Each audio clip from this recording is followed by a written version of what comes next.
Hey, what is up, everyone? This is Music Tech Help Guy, and while we were at NAMM, one of my last stops was at the Radial Engineering booth, and while nothing at their booth was like really super innovative or game-changing, I have had a deep love for Radial products for a long time. What I love about Radial is their stuff is just super solid and rugged. They're typically not that expensive, and they have an audio solution for just about any problem you might have when it comes to signal flow, routing, and wiring. Back when I was doing more work in live sound and AV, I used several of their products, and at the studio we had numerous direct boxes, reamp boxes, isolators, and power conditioners from Radial. So in this final NAMM 2025 video, I want to give Radial some love.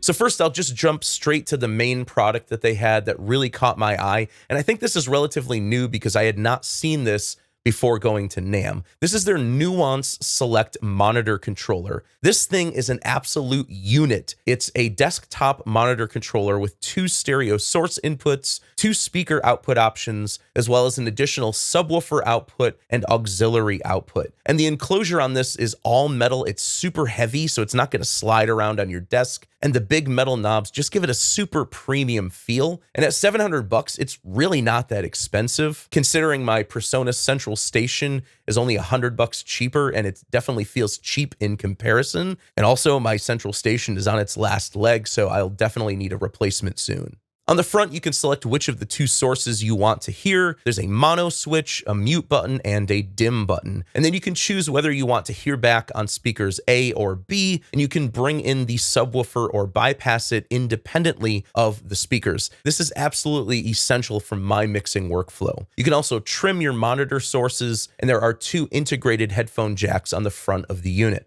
The other impressive thing about this unit is just how low the total harmonic distortion is. It's less than 0.00001%. It's at negative 140 dB. So basically your THD is sitting right down there at your digital noise floor for a 24-bit recording. It's so low that it's difficult to measure. And what this means is that your monitor signal is going to sound exactly as it does coming straight from your audio interface monitor outputs. And that's what you want in a monitor controller, 100% transparency. You don't want your monitor controller coloring the tone of your output because that can adversely affect your decision-making when mixing. Now, of course, Radial had a ton of cool products at their booth, but I wanted to shout out a couple more that caught my eye. They had this really cool rack mount power conditioner called Power 2. Like most other power conditioners, you get 8 power outlets in the back, and you also get 1 more in the front, but they also have USB power right on the front panel, which is great because these days we're often using USB-powered gear, and the live sound guys and DJs will love this one too because it has an additional little tray that pops out so you can set an additional small peripheral on it, use it as a phone or tablet tray, but the tray also has an LED light on it to light up the rest of the rack below it. And one other product I might need to pick up in the future is their EXTC Effects Reamper. One of the problems with recording DI is that I often want to go back in and add in certain pedal effects from my pedal board, in particular my Eventide H9 and my Exotic Wah. This would allow me to focus on just recording the guitar parts DI and then worry about reamping in the effects later. And it also lets you blend the dry signal with the wet signal. So that's really cool.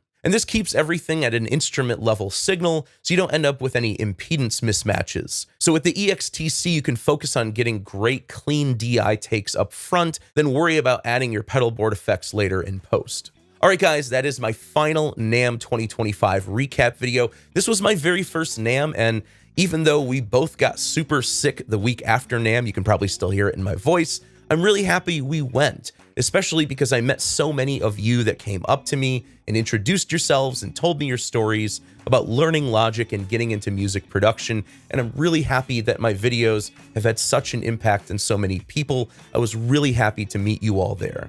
Honestly, I don't know that I will go there with the intent of filming videos like this next year. Editing videos in my hotel room every night, it ends up just being more work than I expected.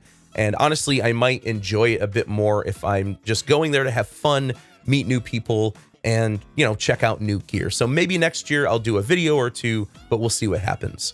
I hope you guys enjoyed the video. If you did, please leave it a thumbs up. and subscribe to the channel to see more content like this. As always, thank you so much for the support, and thanks for watching.